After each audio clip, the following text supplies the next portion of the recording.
Good evening and welcome to NRL 360 Rugby League from every angle. I'm Ben Ikin together with Paul Kent from the Daily Telegraph for the last time, PK. Can you believe that?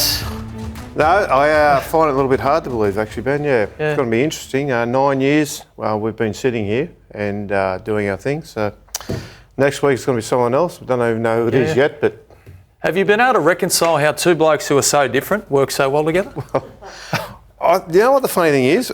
You and I have no problem seeing why we get on, and everyone else does. That's right. Yeah, like we've 9 years never had a blue, which would surprise many people. Now, we've been together for 9 years, as you rightly point out. It's been a fascinating journey, and I know you've been on the tapes having a look back across our journey together. Yeah, went for the highlights, Ben. Got about 30 seconds of that, so we've managed to puff it out a little bit further. But look, yeah, let's have a look at 9 years together on NRL 360. Which way?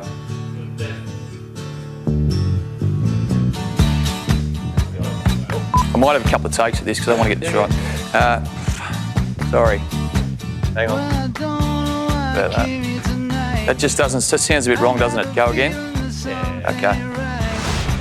Hey, thanks for your company tonight on NRL 360, our first episode. And this is what's been driving the Blues this time around. 7 minutes. Just writing that down. I'm going to text that through to Mel.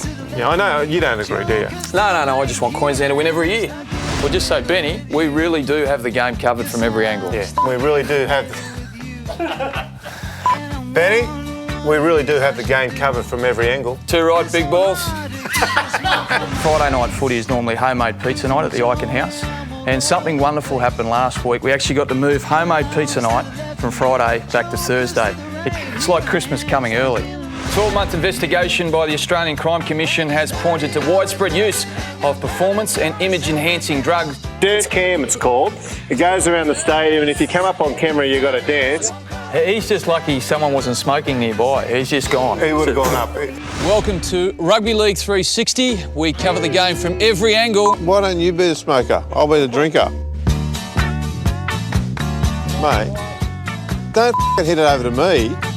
If you're the healthiest outfit and you've got a little bit of momentum behind you, you're in pretty good shape to win the comp. Isn't that what I just said before? You're not claiming up my genius. No, I've been saying it for months. Okay, so I've copied you. Yeah. Rightio. The backdrop to tonight's show is the case that's currently being heard over at Rugby League Central, that of Billy Slater on a Grade 1 shoulder charge. Unprecedented scenes down here. The rule is the rule is the rule. It happens often in court, and that's what would have happened in this instance. Okay, like or don't like Paul Kent's update. Do you like it? You know, we're all smarter after the fact, right? This has been going on for a while now. You could go for 10 more hours. Hold it, I've just got word through that Billy Slater has been found not guilty. Paul Kent, your reaction? I'm not surprised. That's it for me for the next 2 weeks. I'm actually off to the United States of America to cover the US Masters Golf. Let me ask you, who's your favourite all-time Broncos player? You, Benny. No, Darren Lockyer. Sorry, mate. Not what I expected when he told me he was going to give me a Cameron Smith interview. Paul Kent, good to see you again. Yeah, back from the US Masters. Green bread and green sausages. Okay. Yeah, I certainly don't look too far ahead. Ben, as you know, I'm a bit of a boring prick. From one boring prick to another. Good luck this weekend. That's why we've always got along with Ben. They reckon opposites attract, mate. We're two boring pricks. The list management at the Brisbane Broncos has been disgusting. Disgusting. Well, yeah, there's mistakes. There's no way around it. Surely there needs to be some really smart minds brought together. Good idea, Ben. My philosophy in life, which is always be yourself. Unless you can be Batman, then always be Batman.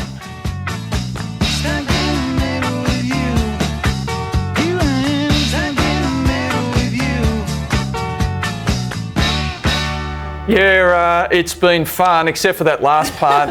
I knew at some level it was going to be a carve-up and will continue to be a carve-up. Let the fun continue. James Super, Lara, Pitt, good to see you both. Great to see you, Benny. Yeah, it's been much fun and I'm glad you guys are here to share it. We've covered a lot together, haven't we? I just looked back on that. Geez, you've aged. You've changed. There's a bit of change both ways, in and out, all sorts of things going on. In and out. In and out. Yeah, well, he's gone in, I've gone out. So it's happened. Let's be fair to him about things. Well, yeah, I know. What are you going to miss about working with him every day? being challenged. Yeah. Yeah, he's got a huge appetite for debate, as we know. You never leave us guessing about what you think or how we're performing. Lara, you've been working on the show now for a little while. Hoops, you guys have been working together forever. When you're next to Paul Kent pulling together a story or a 60 minutes of television. Well, it's about you, not me. No, I know, but it has been fun. I'm going to miss it. What's interesting though, one of the biggest stories is actually our very first show we ever did. The peptide scandal back in 2013. I still remember saying the words pharmacologically experimental environment. I thought I'd never ever say those together ever, let alone on TV. In rugby league. But that was the start. It was the darkest day in Australian sport. It was. It was would that be the biggest news story you think we've done? Look, for me, I know that when the Cowboys won the 2015 Premiership, having been on the board for the previous 3 years, and kind of watching that journey and seeing Jonathan Thurston have that moment, poor old Benny Hunt, but the people of North Queensland getting the taste of Premiership success was pretty special. You know, so we got to cover it. You know, I got to be part of it up there, and then Paul Green coming in and sort of steering the Cowboys to that success. You know, and but the year before that, Rabbitohs. The Bunnies, 43-year Premiership drought. And then the year after, Sharks. It was a terrific time in the game, that 3-year window. But I mean, you've sat next to this bloke for 9 years. Blow-ups, a staple of daily life. Who are some of the best blow-ups? Well, more recently, I have to say I do feel sorry for Phil Rothfield. Buzz, if you're out there and watching the show, you have been smashed up. Although I do remember the first time I ever experienced the Gosford Fair Go. So this is Kent and Paul Crawley, right, who grew up together. And we were having a debate, I think, about Jared Hayne and the negative effect that he'd had on the Gold Coast Titans, and Neil Henry had been sacked. And of course, Kenny was pro Neil Henry, I was pro Jared Hayne, and then before I knew it, the Gosford Fair Go started. While he was talking, he was thinking, and then before I knew it, I was getting blindsided from the right. It was just like this in my head on live TV. I'm thinking, what's happening here? Take on one, you take on everyone, Ben. I feel like you're always the voice of reason on the show. But you try to be. But also on this show, everyone has a habit of upsetting people. Did you ever upset anyone? That when you got off air, you had a few missed calls or text messages? I don't think so. I remember you had a coach ring you one night, remember? Remind me. You don't want to say the coach's name. I don't want to say. But you got the phone calls from someone you'd been associated with previously in your career. Yeah. Of course, you take a position here on pretty much everything, Lara. You're learning that very quick. Yeah. This is a show where you don't mince your words. And yet, look, I think the text messages have outnumbered the phone calls, to be fair. I have had some interesting versions of the truth put to me over the phone. I remember one CEO ringing me after a player had been concussed multiple times in a game and trying to explain to me that the player hadn't been cussed on the first or the second time, that they were just in fact very clumsy and they trip over a lot in the weights room. And I'm on the phone saying, are you seriously putting that forward as what happened in this particular instance? What I love watching about all of you do your thing every day is pulling the show together, and I know, Ben, you're a huge part of directing the way the show looks and feels. When the news stories break, though, you guys have to get someone on the show real quick usually. So who's the biggest and best guest that you feel like you've landed on the show? Easily the Right Honourable Peter V'landys, I think.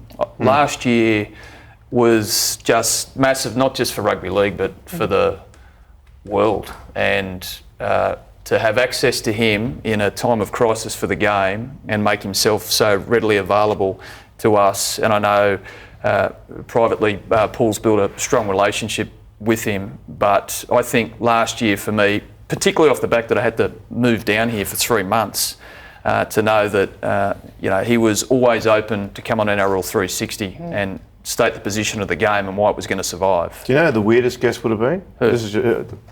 Remember we had Jimmy Barnes on? Yes. And he came on and sang. Yep.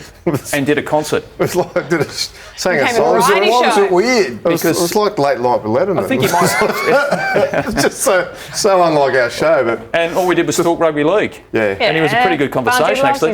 Yeah. Simply the best version too. Yeah. What about who you wish you landed, but you still never got on here. So I've been on here for 9 years, and the one person I would have loved to have had on here, who I've spoken to any number of times but refused to come on and would have been a fascinating guest, Nick Politis.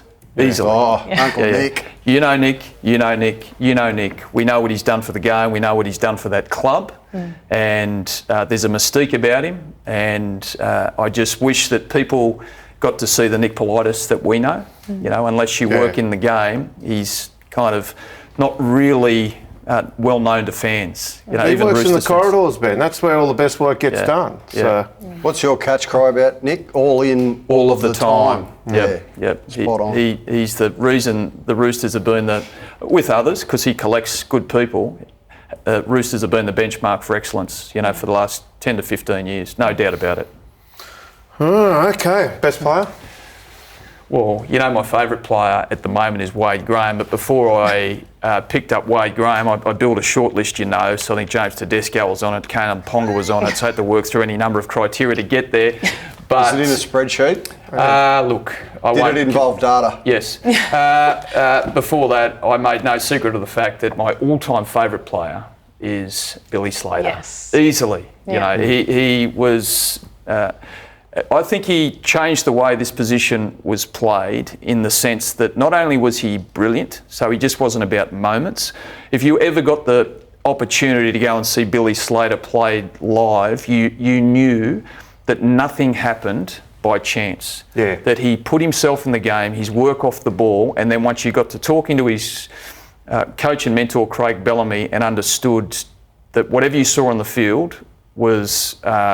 I think multiplied 5 times in the work he did in the training week, that everything that came to Billy Slater across his career was well earned and on purpose. Do you think it's fair to say, though, Ben, that sometimes your intelligence that you brought to the show wasn't appreciated? Because I think we all make fun of the fact that you're a bit of a corporate governance pervert and nerd. But Pervert? That's a bit harsh.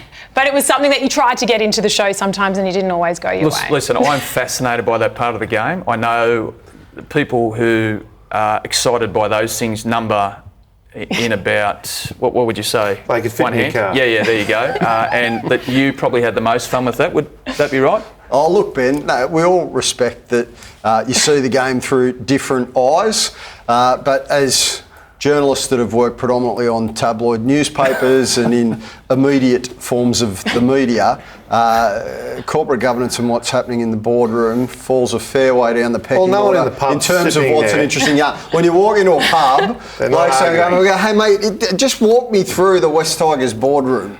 No, I don't. Look, I'm fascinated by leadership and systems and governance and statistical analysis, data it is my thing. So when I leave you guys, leave the tabloid newsroom and go home,